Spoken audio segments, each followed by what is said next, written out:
How to open a Euro account in Millennium Bank, Portugal.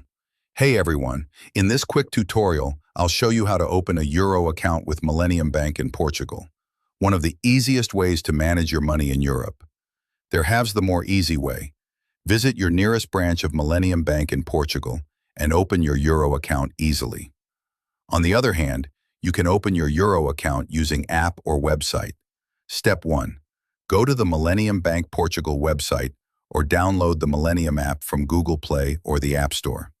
If you're new, tap Open Account to begin. Step 2. Choose the Euro account option and fill in your personal details, like your name, address, and tax ID, NIF.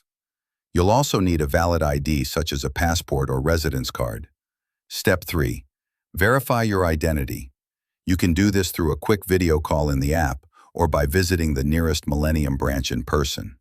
Step 4. Once verified, your Euro account will be ready.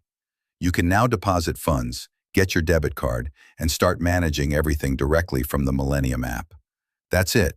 You've successfully opened a Euro account in Millennium Bank Portugal. Thanks for watching.